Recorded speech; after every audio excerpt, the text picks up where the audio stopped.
ఉన్నటువంటి లేఖన భాగాన్ని మనం చదువుదాం.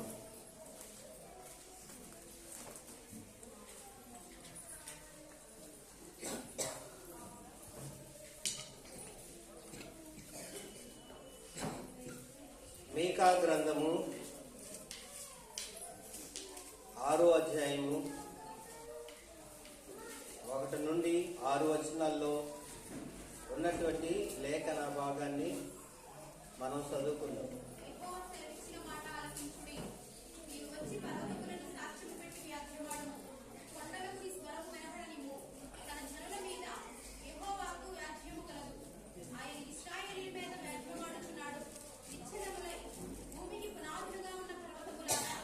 అమ్మ మీకా గ్రంథం 6వ అధ్యాయము 6వ వచనం నుంచి 8వ వచనం వరకు. 6వ అధ్యాయము 6వ వచనం నుంచి 8వ వచనం వరకు.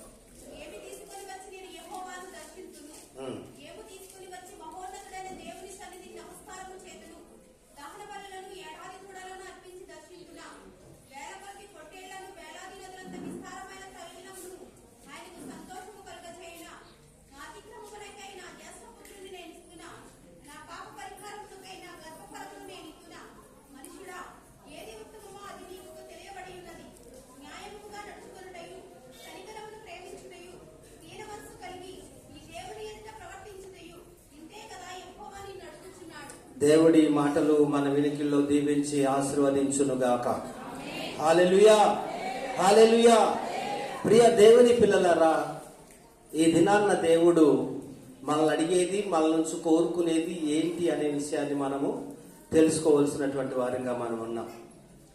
సాధారణంగా మనకి తెలియనటువంటి విషయం ఏంటంటే, అసలు దేవుడు నన్ను ఏం చేయమంటున్నాడు, నా నుంచి అసలు ఏం కోరుకుంటున్నాడు, అసలు నేను ఏం చేస్తే ఆయనకి ఇష్టం, నేనే ఎలాగుంటే ఆయనకి ఇష్టం అనే విషయాలు కొందరిలో తెలియనటువంటి సందిగ్ధతలో ఉండి ఏం చేయాలో, దేవునికి ఏ విధంగా మహిమపరచాలో, దేవుణ్ణి ఏ విధంగా ఆరాధించాలో, దేవుణ్ణి ఏ విధంగా స్తుతించాలో, దేవుణ్ణి ఏ విధంగా మరి ఘనపరచాలో తెలియనటువంటి విషయాల్లో మనం ఉండిపోయి ఏదేదో మనం దేవుని కొరకు ఏదేదో చేసేటటువంటి వారంగా మనం కనబడుతూ ఉంటాం. అయితే ఇక్కడ దేవుడు ఈ దినాన్న మనలో నుంచి ఆయన కోరుకునేది ఏంటి అనే విషయాన్ని ఇక్కడ స్పష్టంగా తెలియజేస్తా ఉన్నాడు. చూడండి, 6వ వచనంలో ఏమంటున్నాడంటే, ఏమి తీసుకొని వచ్చి నేను యెహోవాను దర్శింతును, ఏమి తీసుకొని వచ్చి మహోన్నతుడైన దేవుని సన్నిధిని నమస్కారము చేయుదును. ఏమి తీసుకొని వచ్చి, అసలు ఏం చేసినా మనం ఆయనకి ఏమి రుణం చెల్లించలేము అసలు. అందుకని ఒక పాట కూడా మనం పాడుతూ ఉంటాం. ఏం పాట అది? నీవు చేసిన ఉపకారములకు. ఓసారి పాడదాం. నీవు చేసిన ఉపకారములకు నేనేమి చెల్లింతునయ్యా, నీవు చేసిన ఉపకారములకు నేనేమి చెల్లింతునయ్యా.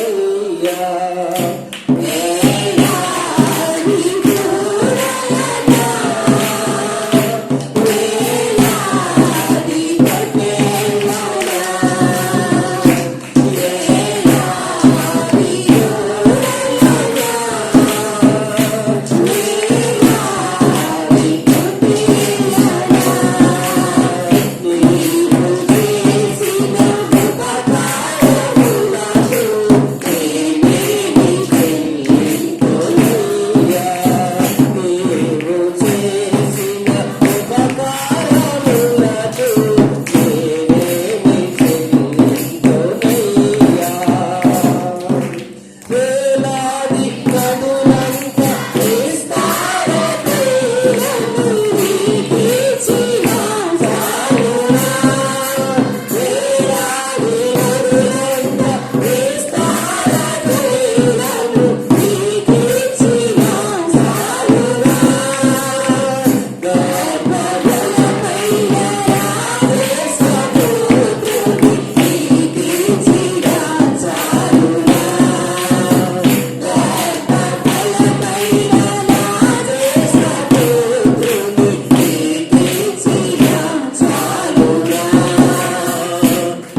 హల్లెలూయా, హల్లెలూయా.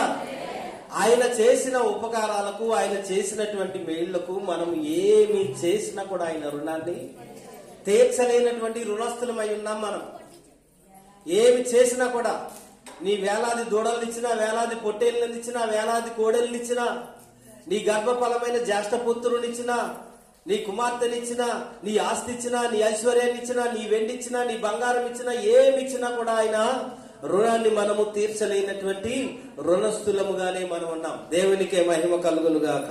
హల్లెలూయా. మరి ఏమిచ్చినా ఆయన రుణాన్ని మనం తీర్చలేం కదా. మరి ఏం చేస్తే ఆయన మన యందు సంతోషిస్తాడు? మనం ఏమిస్తే ఆయన మన యందు ఆనందిస్తాడు? మనం ఎలా జీవిస్తే ఆయన మన యందు సంతోషంతో, ఆనందంతో నిన్ను నన్ను దీవించేటటువంటి దీవెనకరంగా ఆయన మనకుంటాడు అనే విషయాన్ని దినాన్న మనము చూద్దాం. ఇక్కడ ఈ యొక్క మీకా గారు అంటున్నాడు, వేలాది నదులంతా విస్తార తైలాన్ని ఇచ్చిన, వేలాది కోడెలనిచ్చిన, వేలాది దూడలనిచ్చిన, నా గర్భఫలమైన జ్యేష్ఠపుత్రునిచ్చిన, నా కుమార్తెనిచ్చిన, నా ఆస్తి ఇచ్చిన, నా ఐశ్వర్యాన్ని ఇచ్చిన, వెండి ఇచ్చిన, బంగారాన్ని ఇచ్చిన, ఏది ఇచ్చినా కూడా నేను నా రుణాన్ని తీర్చలేనయ్యా, నువ్వు నా పట్ల చేసిన మేలుల కొరకే అని. దేవునికే మహిమ కలుగును గాక. హల్లెలూయా. వాస్తవానికి మనకున్నటువంటి ఆ రక్షణ అనుభవం కన్నా మీకా గారికి తక్కువ అంటే దాని అర్థం ఆయన ఆధ్యాత్మికంగా అధిక స్థానంలోనే ఉన్నాడు. కానీ మన పట్ల జరిగించినటువంటి కార్యముల కన్నా ఆయన పొందినటువంటి కార్యములు తక్కువే. మన పట్ల ఎందుకు గొప్ప కార్యాలు జరిగినాయి చెప్పండి? మన కొరకు దేవుడు, సాక్షాత్తు దేవాది దేవుడే మన కొరకు ఈ భూమి మీదకి దిగి వచ్చాడు. సాక్షాత్తు దేవాది దేవుడు మనుష్య అవతారాన్ని ఎత్తాడు. మనుష్య కుమారునిగా మన కొరకు ఈ లోకానికి వచ్చాడు. గర్భములో ప్రవేశపెట్టబడ్డాడు. శిశువుగా 9 నెలలు గర్భంలో ఎదిగాడు. మన కొరకు రిక్తునిగా చేసుకున్నాడు. మన కొరకు దాసుని స్వరూపాన్ని దాల్చుకున్నాడు. శిలువ మరణము పొందేటంత వరకు కూడా మన కొరకు విధేయత ఆయన చూపించాడు. అంతేకాదు, మనము పొందవలసినటువంటి దెబ్బలు ఆయన పొందాడు. మనం పొందవలసిన అవమానం ఆయన అనుభవించాడు. నిన్ను నన్ను హింసించవలసినటువంటి ఆ శిక్షను భరించవలసినటువంటి ఆ భారభరితమైనటువంటి శిక్ష అంతా కూడా ఆయనే తన పైన వేసుకున్నాడు. అంటే ఆయన శరీరం అంతా కూడా నీ పాపము నా పాపము అయ్యుండి ఆయన శరీరం అంతా కూడా ఎలాగ మారిపోయింది? రక్తపు ముద్దగా మారిపోయింది. ఆయన అతి సుందరుడు, 10,000 మందిలో ఆయన అతి కాంక్షణీయుడైనటువంటి దేవుడు. ఆయన మన కొరకు ఎలా మారిపోయాడంట? చూడనల్లని వాని గాను, నిందారహితుని గాను, వ్యసనాక్రాంతి గాను, వ్యాధిని అనుభవించువాడు గాను మన కొరకు ఆయన మారిపోయాడంట.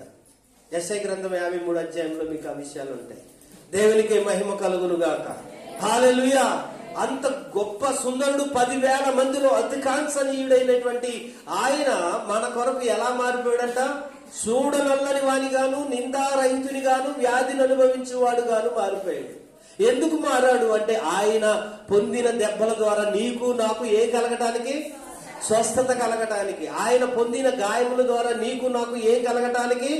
విడుదల కలగటానికి, విమోచింపబడటానికి, రక్షింపబడటానికి. ఆయన మన కొరకు అన్ని శ్రమలు, అన్ని బాధలు, అన్ని కష్టాలు అనుభవించింది మీకా కొరకు కాదు. గాని మీకా కాలంలో ముందుండిపోయాడు. ఇప్పుడు క్రీస్తు పూర్వం ఉన్నాడు. కానీ మనం ఎక్కడున్నాం? క్రీస్తు శకములో ఉన్నాం మనం. ఆయన పుట్టిన తర్వాత ఆయన జరిగించిన రక్షణ కార్యపు అనుభవంలోనికి మనం వచ్చాము. కాబట్టి ఆయన కన్నా సంతోషించవలసింది, మీకా కన్నా అధికంగా ఆనందించవలసింది, మీకా కన్నా అత్యధికంగా మనము దేవుని స్తుతించి ఆరాధించవలసినటువంటి వారమై మనం ఉన్నాం. దేవునికే మహిమ కలుగును గాక. ఎందుకంటే మీకాకి విషయాలన్నీ జరగలేదు. ఆయన కాలంలో ఈ కార్యములన్నీ జరగలేదు. ఆయన వెళ్ళిపోయిన తర్వాత అది పాత నిబంధన, మీకా గ్రంథం. మనం ఉన్నది కొత్త నిబంధన. కొత్త నిబంధనలో యేసు క్రీస్తు ప్రభు వారు మన కొరకు హింసింపబడి, గాయపరచబడి, నలగగొట్టబడి, వేధింపబడి, శిలువ భారాన్నంతటిని మన పాప భారంగా ఆయన మోసుకొని గోల్గోత కొండ వైపుకు పాలెము వెలుపులకు వెళ్లి ఆ పాపానికి ప్రాయశ్చిత్తాన్ని చెల్లించి నీ కొరకు నా కొరకు కాళ్ళల్లో చేతుల్లో మ్రేకులు కొట్టించుకున్నాడు. నీ కొరకు నా కొరకు ఆయన తలపైన ముళ్ళ కిరీటము గొచ్చబడింది. నీ కొరకు నా కొరకు ఆయన ప్రక్కలో బల్లెపు పోటు పొడవబడింది. దేవునికి మహిమ కలుగును గాక. నీవు నీ కాళ్ళతో చేసినటువంటి పాపమును బట్టి ఆయన కాళ్ళల్లో మ్రేకులు గుచ్చబడ్డాయి. నీవు నీ చేతులతో చేసినటువంటి పాపమును బట్టి ఆయన చేతుల్లో మ్రేకులు వచ్చబడ్డాయి. నీవు నీ ప్రక్కతో చేసినటువంటి పాపమంతటిని బట్టి ఆయన ప్రక్కలో బల్లెపు పోటు పొడవబరచవలసి వచ్చింది. నీవు నీ దేహముతో చేసినటువంటి అపరాధము, దోషము, పాపము అంతటి నిమిత్తము ఆయన సుందర దేహము ఏమైంది? రక్తపు ముద్దగా మారింది. కాబట్టి మీకా కన్నా కూడా అధికంగా సంతోషించవలసింది, మీకా కన్నా కూడా అధికంగా ఆనందించవలసింది, మీకా కన్నా కూడా మనం అధికంగా దేవునికి ఇవ్వాల్సింది ఏదైనా ఉందా అని గనక మనం ఆలోచన చేస్తే, మరి ఆయన ఏం కోరుకుంటున్నాడు? మీకా గారు అన్నాడు, ఏమన్నాడు? ఆయన నీకు ఏది ఇచ్చినా కూడా నా రుణాన్ని నేను తీర్చలేను. నా గర్భఫలమైన జ్యేష్ఠపుత్రునిచ్చినా నీ రుణాన్ని నేను తీర్చలేను. నా పుత్రికనిచ్చినా నీ రుణాన్ని నేను తీర్చలేను. వేలాది నదులంత విస్తార తైలాన్ని ఇచ్చినా నీ రుణాన్ని నేను తీర్చలేను. వాస్తవానికి అంత రుణం ఆయన లేదు, కానీ మనమున్నాం అంత రుణం. అవునా కదా? ఇంత రక్షణ కార్యం మీకాకు జరిగిందా? ఆయన కాలంలో జరగలేదు, అది ముందైపోయిన కాలం. కానీ వాస్తవానికి మన కాలంలో అది జరిగింది. అది మనం చూసాం, అది మనం పొందుకున్నాం. ఆ రక్షణను బట్టే మనం విడుదల, విమోచన పొందుకుని ఈ దినాన సంఘములు, ఆయన బండ అనే సంఘములు మనం చేర్చబడ్డాము. ఆ సంఘములో మనం కట్టబడ్డాం. దేవునికి మహిమ కలుగును గాక. హల్లెలూయా. కాబట్టి మనం సంతోషించాలి, మనం ఆనందించాలి, మీకా కన్నా కూడా అధికంగా. కానీ మనలో ఎక్కడుంది ఆ సంతోషం? దేవుని సన్నిధి అంటే మనలో ఎక్కడుంది ఆ ఆనందం? దేవుని సన్నిధి అంటే ఎక్కడ మనకి ఆనంద సంతోషాలు కనబడతా ఉన్నాయి? ఇందాక మనం చదివాం ఒక కీర్తన, 119వ కీర్తన. ఆ 119వ కీర్తనలో 133 అనుకుంటా, చూడండి ఒకసారి.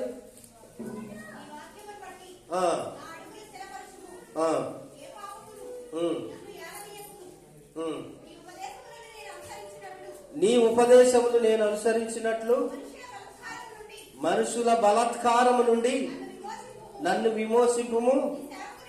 నీ సేవకుని మీద నీ ముఖకాంతి. 136 చదవండి ఒకసారి. జనులు నీ ధర్మశాస్త్రమును అనుసరింపపోయినందుకు నా కన్నీరు ఏరులై పారుచున్నవంట. జనులంట నీ ధర్మశాస్త్రమును అనుసరింపకపోయినందుకు. ఎవరన్నారండి ఈ మాట? ఈ కీర్తనకారుడైనటువంటి దావీదు గారు అంటున్నాడు. ఏమంటున్నాడంటే ఆయన, జనులు నీ ధర్మశాస్త్రమును అనుసరింపకపోయినందుకు నాకు కన్నీళ్లు, నా కన్నీళ్లు ఎలా ఉన్నాయంట? ఏరులై పారుతా ఉన్నాయి, ఏరులై పారుతా ఉన్నాయని దుఃఖిస్తున్నాడు దేవుని సన్నిధిలో. దేవునికి మహిమ కలుగును గాక. జనులు ఆయన ధర్మశాస్త్రాన్ని పాటించకపోతే ఈయనకెందుకు దుఃఖం, ఈయనకెందుకు బాధ, ఈయనకెందుకు వేదన? మీరు మంచిగా లేకపోతే బాధపడేది ఎవరు? అమ్మ ఎవరు? మీరు మాట వినకపోతే బాధపడేది ఎవరు? మీరు క్రమాన్ని పాటించకపోతే బాధపడేది ఎవరు? మీరు సమయానికి రాకపోతే బాధపడేది ఎవరు? అమ్మ ఎవరమ్మా? దేవునికి మహిమ కలుగును గాక. హల్లెలూయా. మీరు క్రమాన్ని పాటించకపోయినా, దేవుని యందు భయభక్తులు లేకపోయినా, దేవుని యందు భక్తి శ్రద్ధలు లేకపోయినా, దేవుని సన్నిధికి క్రమముగా రాకపోయినా, దేవుణ్ణి ఆరాధించలేకపోతున్నా, దేవుని వాక్యాన్ని చదవలేకపోతున్నా, ప్రార్థన చేయలేకపోతున్నా, బాధపడవలసింది, ఏడవలసింది నేనే. ఆ దినాన దావీదు గారు రాజుగా ఉన్నాడు కాబట్టి ఆయన ఏడ్చాడు. ఆయన కాపరిగా ఉన్నాడు, ఇశ్రాయేలు ప్రజలందరికీ రాజుగా ఉన్నాడు. కాబట్టి జనులు ధర్మశాస్త్రమును అనుసరింపకపోయినందుకు ఎవరు దుఃఖపడ్డారు, ఎవరు ఏడ్చారు, ఎవరు కన్నీళ్లు కార్చారు, ఎవరి కన్నీళ్లు ఏరులై ప్రవహించినాయి అంటే, కాపరిగా ఉన్నటువంటి వాడు, రాజుగా ఉన్నటువంటి వాడు ఏడుస్తా ఉన్నాడు. కన్నీళ్లు ఏరులై ప్రవహించేలాగా బాధపడతా ఉన్నాడు. ఎందుకు బాధపడుతున్నాడంటే, తన స్థితి బాగోలేక కాదు, తన కుటుంబం బాగోలేక కాదు, తనకు ఆస్తి లేక కాదు, తనకు ఐశ్వర్యం లేక కాదు, తనకి ఆరోగ్యం లేక కాదు, ఏ బాధ లేక కాదు, ఆయన ఏదైనా బాధను బట్టి కాదు ఆయన ఏడ్చేది. కన్నీరులై ఏరులై ప్రవహించేలాగా ఏడ్చేది దాన్ని బట్టి కాదు. దేనికి ఏడుస్తున్నాడు ఆయన? అమ్మ దేనికి ఏడుస్తున్నాడు ఆయన? జనులు అంటే ఇశ్రాయేలు ప్రజలు నీ ధర్మశాస్త్రమును అనుసరించలేకపోతున్నందున, ఆ ధర్మశాస్త్రం ప్రకారంగా నడవలేకపోతున్నందున, నీ వాక్య ప్రకారం జీవించలేకపోతున్నందున, నేను ఎన్నిసార్లు చెప్పినా వారు మాట వినకపోతున్నందున, ఆ మాట ప్రకారంగా వారు జీవించలేకపోతున్నందున నా కన్నీళ్లు నీ సన్నిధిలో ఏరులై ప్రవహిస్తున్నాయని దుఃఖిస్తున్నాడు, ఏడుస్తున్నాడు, బాధపడుస్తున్నాడు. దేవునికే మహిమ కలుగునుగా. ఎందుకు ఎంత బాధ అంటే, దావీదును ఇశ్రాయేల్ ప్రజల మీద దేవుడు కాపరిగా నియమించాడు. ఆ బాధ్యత అంతా ఆయనకు అప్పగించాడు. ఇశ్రాయేలీల యొక్క బాధ్యత. ఒకప్పుడు ఎవరు మోసారు ఇశ్రాయేలు బాధ్యత అంతా? ఐగుప్తు నుంచి వచ్చేటప్పుడు ఎవరు మోసారు? మోసేకి అప్పగించాడు ఆ బాధ్యత. ఆ బాధ్యతను ఎంతో చక్కగా నిర్వర్తించాడు మోసే. వారు ఎన్ని వక్ర మార్గాలకు వెళ్ళినా, వక్ర త్రోవల త్రొక్కినా, ఎంతగా హింసించినా, ఎంతగా గాయపరిచినా, ఎంతగా బాధ పెట్టినా కూడా మోసే గారు దేవుని సన్నిధిలో ఏడ్చేవాడు, అయ్యా క్షమించండి, ఈ ప్రజలను క్షమించండి, ఈ ప్రజలను క్షమించండి అని మోసే గారు దేవుని సన్నిధిలో ఏడుస్తూ ఉండేవాడు. ఒకనొక దినాన్న దేవునికి కోపం వచ్చింది, బాగా కోపం వచ్చేసింది. మోసే, నీ ద్వారా మరలా ఒక జనాంగాన్ని నేను తయారు చేస్తాను, ఈ ప్రజలందరినీ కూడా ఏం చేస్తాను చెప్పు, ఈ అరణ్యంలోనే నేను ఇక్కడే వీరిని చంపేస్తా. ఎందుకు చంపేస్తా? నా మాట వింటలేదు. ఎందుకు చంపేస్తావు? నా ఆజ్ఞలు పాటించడం లేదు. ఎందుకు చంపేస్తావు? సనుగులు గొనుగులు, దేవుడంటే భయం లేదు, భక్తి లేదు. ఎన్ని అద్భుత కార్యాలు చేశాను, ఎన్ని ఆశ్చర్య కార్యాలు చేశాను వీరి మధ్యలో.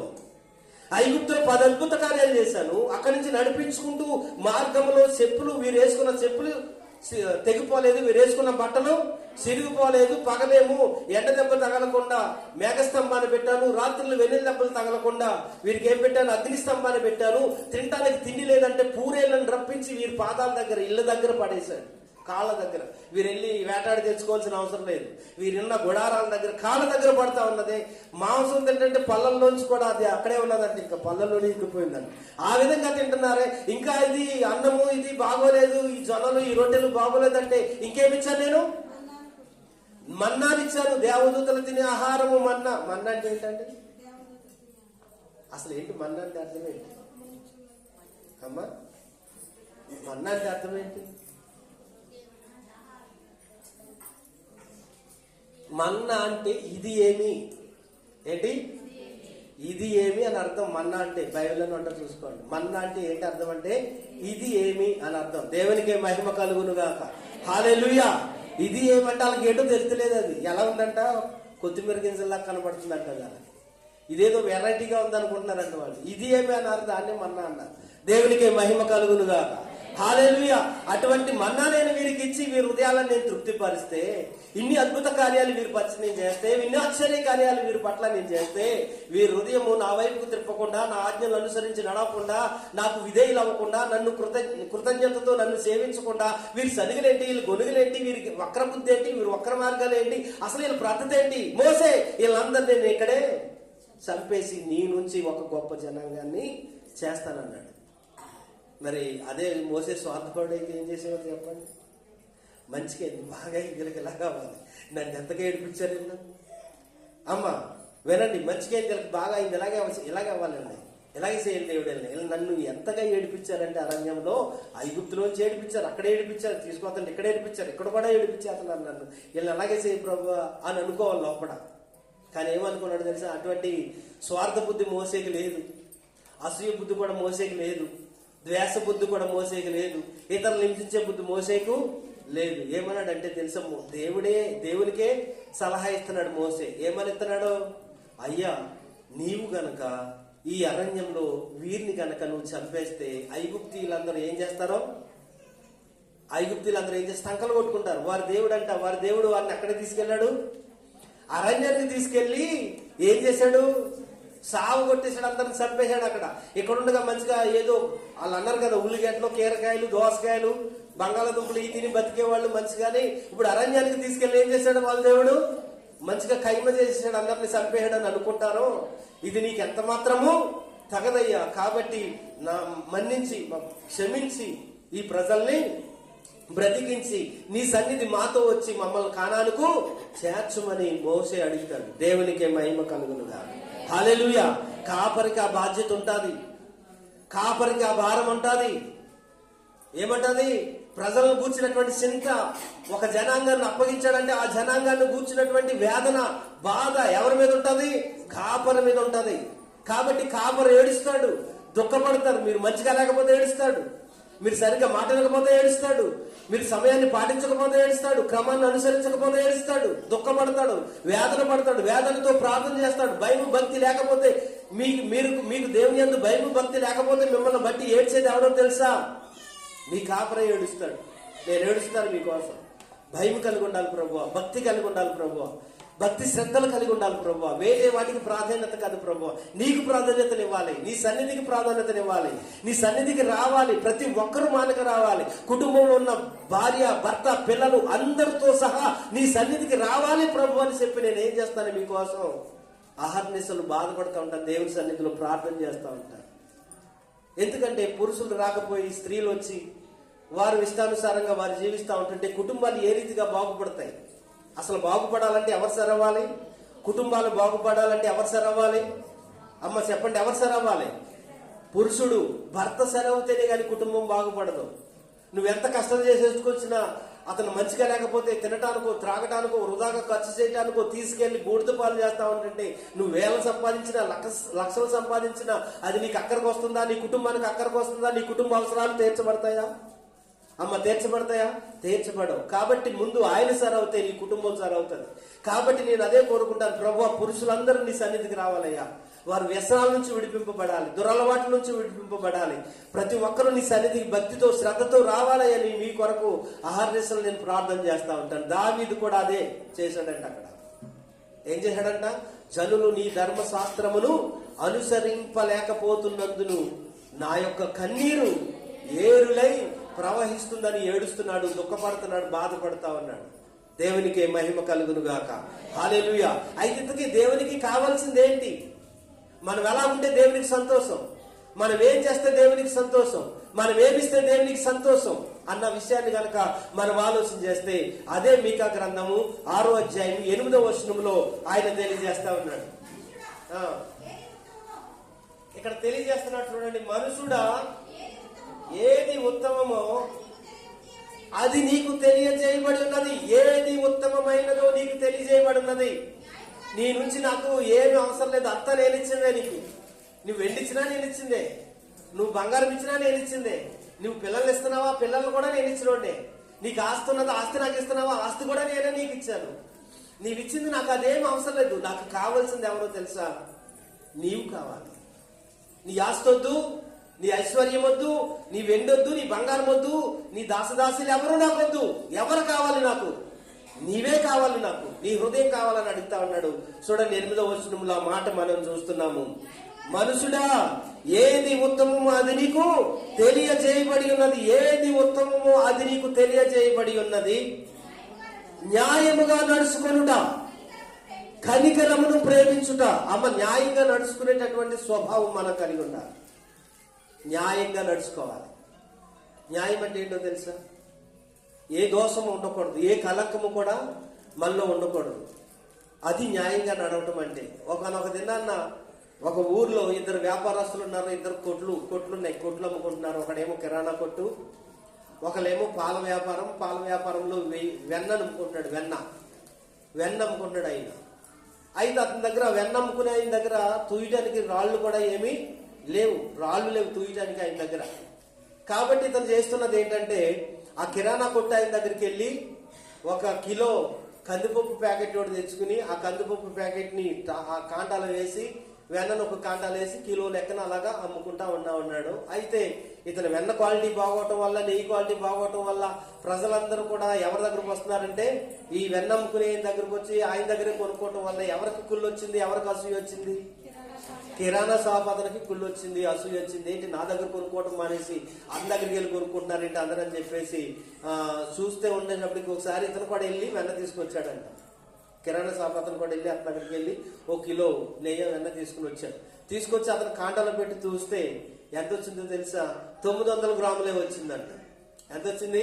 900 గ్రాములే వచ్చిందంట. ఇప్పుడు అందరిని వాడ అందరిని పిలిచాడు అతను. వాడ అందరిని పిలిచి అందరినీ ముందుకు తీసుకొని వచ్చి, ఇదిగో ఈ మనుషుడు దుర్మార్గుడు, అన్యాయంగా అమ్ముతున్నాడు, అక్రంగా అమ్ముతున్నాడు, న్యాయ పద్ధతి లేదు, ఇతనికి న్యాయంగా అమ్మట్లేదు, తప్పుడు తూకంలో చేసి అమ్ముతున్నాడు. కాబట్టి సర్పంచ్ని అందరిని పిలిచి ఆ ఊరు వారిని అందరిని పిలిచి అతని మీద నిందారోపం మోపాడు, ఆరోపణ చేశాడు. అప్పుడు ఆయన ఏమన్నాడంటే, ఇందులో నా తప్పు ఏమీ లేదయ్యా, నేను చేసిన అన్యాయం ఏమీ లేదు, నేను చేసిన దోషం ఏమీ కూడా ఇందులో నాకు లేదయ్యా. మరి ఏంటి నువ్వు మరి ఇదిగో 900 గ్రాములు అవుతుందంటే నీ దగ్గర కిలో కొంటే ఏంటి, ఎందుకెంత అన్యాయం జరుగుతుందంటే అతను ఏమన్నాడంటే, నా తప్పేమి లేదే, నేనే నా దగ్గర రాళ్లే లేవు, అతని దగ్గర నుంచి 1 కిలో ప్యాకెట్ కందిపప్పు ప్యాకెట్ తెచ్చుకొచ్చాను, ఆ కందిపొట్టు ప్యాకెట్ ఒక కాటలు వేసాను, నేను ఇందులో నెయ్యి వేసి అమ్ముతున్నాను, చూడండి మీరే చూడండి అని చూపించాను. ఇప్పుడు ఎవరికి వచ్చింది అది? అటు తిరిగి ఇటు తిరిగి కిరాణా షాపుడికే వచ్చింది బాధ. ఎందుకంటే అన్యాయం చేసింది ఎవరు? కిరాణా షాపుడు అన్యాయం చేసి ఎవరి మీద మూలుగుతున్నాడు? ఇప్పుడు ఎవరిని కృంగుదోయాలని చూస్తున్నాడు, ఎవరి మీద నిందారోపణ చేస్తున్నాడు? న్యాయంగా నడుచుకునేటటువంటి అతని మీద నిందారోపణ చేస్తా ఉన్నాడు. కాబట్టి ప్రియ దేవుని పిల్లలారా, మనం ఎప్పుడు కూడా ఒక మాట ఉంది, మోసపోకండి, దేవుడు వెక్కిరింపబడడు. నువ్వేదైతే విత్తుతావో అదే పంట నువ్వు కోస్తావని ఆయన చెప్తున్నాడు. నిజంగా దేవుడు న్యాయస్తుడు, ఆయన అన్యాయస్తుడు కాదైన. మనం మోసపోతాం, మనం అనుకుంటాం అందరినీ మోసం చేసేస్తున్నాను కదా, కాబట్టి నేనేదో గొప్ప అవుతున్నాను కదా అనుకుంటున్నా. మేము మోసం చేస్తే మోసపోయేది దేవుడు కాదు. ఎవరు మోసపోతారో? ఎవడైతే మోసం చేస్తాడో వాడే మోసపోతాడు. ఎందుకంటే దేవుడు వెక్కిరింపబడడు, ఆయన అన్యాయస్తుడు కాదు. మోసపోకండి. ఏది విత్తుతావో మనుషుడు అదే నువ్వు కోస్తావు. దేవునికి మహిమ కలుగును గాక. హల్లెలూయా, హల్లెలూయా. కొంతమంది ఏమన్నా సరుకులు తెస్తారు, సరుకులు తెచ్చి ఏం చేస్తా ఉంటారంటే, ఒక 400 రూపాయలు సరుకు అనుకో, దాన్ని ఒక 1000 రూపాయలు అని చెప్తారు. మళ్ళీ కొంతమంది చెప్తే ఏం చేస్తారు చెప్పండి? అప్పుడు 400 ఎట్టి తెస్తారు, 1000 రూపాయలు అని చెప్తారు. మరి ఇప్పుడు అదేంటి? న్యాయమా అన్యాయమా? ఇక్కడ ఏమంటున్నాడు దేవుడు? నువ్వు ఎలా నడుచుకోవాలంటున్నాడు ఆయన? న్యాయమును ప్రేమించు, న్యాయముగా నడుచుకో. నేను కోరుకునేది అదే నీ నుంచి. నీ ఆస్తొద్దు, నీ ఐశ్వర్యం వద్దు. నువ్వు అక్రంగా సంపాదించి నాకు ఇచ్చింది కూడా నాకు అవసరం లేదు.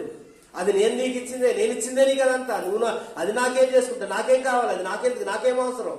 నీకులాగా నాకేమైనా శరీరం ఉందా? నీకులాగా నాకేమన్నా ఈ భూములు ఏమైనా ఉన్నాయా? అవి తింటాక నీ కొరకు తింటాకి, వాటిని ఏమైనా చేసుకోవడానికి, బిజినెస్ చేసుకోవడానికి. నాకు అదేది వద్దు. నాకు కావాల్సింది ఏంటో తెలుసా? నీవు కావాలి, నీ ఆత్మ కావాలి, నీ హృదయం కావాలంటున్నాడు ఆయన. దేవునికి మహిమ కలుగును గాక. అది మనం దేవునికి ఇవ్వకుండా నువ్వెన్ని చేసినా అది వృధానే, బూడిదలో పోసినటువంటి పన్నీరే. దేవునికి అవసరం లేదు అది. ఇక్కడ అన్నాడు 8వ వచనంలో, న్యాయంగా నడుచుకొనుటయు, కనికరమును ప్రేమించుటయు, దీన మనసు కలిగి. కనికరాన్ని ప్రేమించాలి, కనికరపడాలి ఇతరుల పట్ల. నీకుంది, నీకు నా 3 పూట్ల తినగలిగే సామర్థ్యత నీకుంది. కానీ నీ ఇరుగు పొరుగు వారో, నీ రక్త సంబంధం, నీ బంధువో, నీ అక్కో, నీ చెల్లో ఒక పూట కూడా తినటానటువంటి పరిస్థితి వారి దగ్గర లేకపోవచ్చు. అటువంటి అప్పుడు నువ్వేం చేయాలి? వారిని ఆదరించాలి, వారికి అవసరమైనవి నువ్వు ఇచ్చి వారిని ఆదుకోవాలి. అదే కనికరాన్ని ప్రేమించడం అంటే.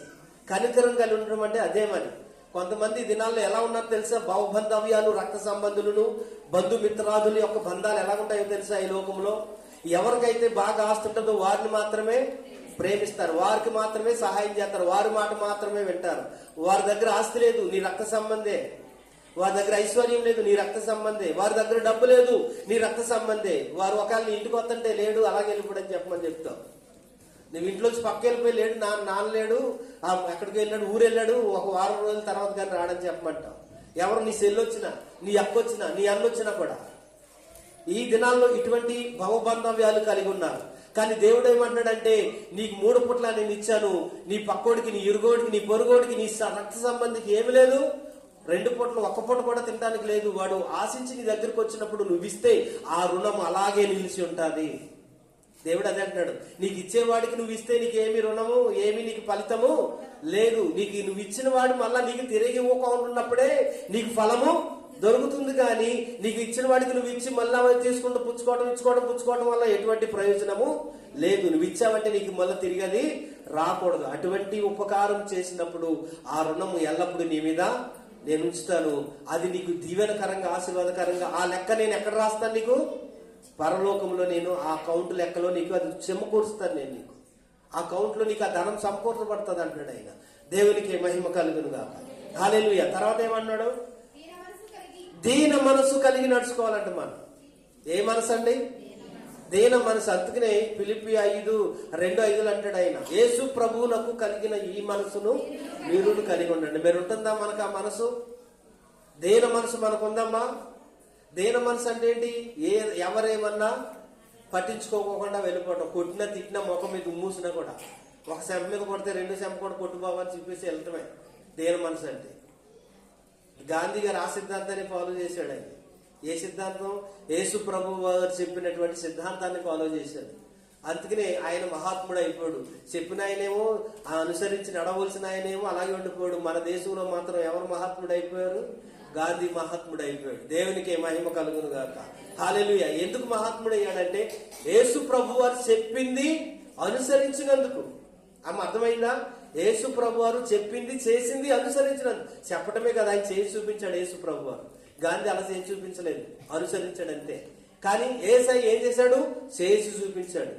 ముఖం మీద ఉమ్ముతో తుడుచుకున్నాడు. ఆయన గడ్డం పెరుగుతుంటే మాట్లాడలేదు, వెనక నుంచి తన్నుతుంటే ఆయన పట్టించుకోలేదు, అసలు ఒక్క మాట కూడా పలకలేదు. ముళ్ళ కొరడాలతో కొడుతుంటే ఎందుకు కొట్టావరని మాట కూడా అనలేదు. పక్కలో బల్లిం పొడిచినా ఏమనలేదు. చేతుల్లో మేకులు కొట్టినా కూడా ఆయన ఏమని అన్నాడు? ఎవరినైనా అని ఒక్క మాట ఆయన అన్నాడా? అనలేదు. అది ఆయన అనుసరించి మనకు చూపించాడు. ఆ చూపించిన దాన్ని గాంధీ గారు పద్ధతి ఫాలో చేశాడు. ఫాలో చేసినందుకు ఏమైపోయాడు? ఈయన మన దేశంలో మహాత్ముడు అయిపోయాడు అన్నమాట. ఫాలో చేసిన ఆయన, అనుసరించి చేసి నేర్పించిన ఆయన మాత్రం అలాగే ఉన్నాడు. దేవునికి మహిమ కలుగును గాక. హల్లెలూయా. కాబట్టి నువ్వు దీన మనసు కలిగి నడుచుకొనుటయు, తర్వాత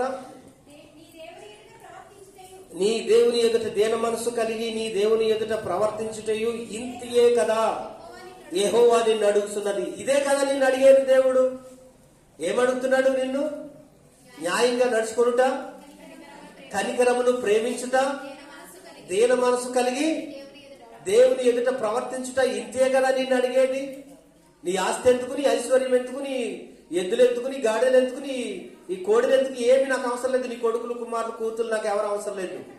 నువ్వు ఎలాగుండాలంటే న్యాయంగా నడుచుకో, యథార్థంగా జీవించు, కనికరాన్ని ప్రేమించు, దేవుని ఎదుట దీన మనసు కలిగి నువ్వు జీవించు. ఇది దేవుడు నిన్ను కోరుకునేది, నీ నుంచి ఆశించేది. ఇంకా ఏంటి ఆయన మన నుంచి ఆశించేది అన్న విషయాలు, కొన్ని విషయాలు మనం చూద్దాం. సామెతల గ్రంథం 23:26. సామెతల గ్రంథము 23:26.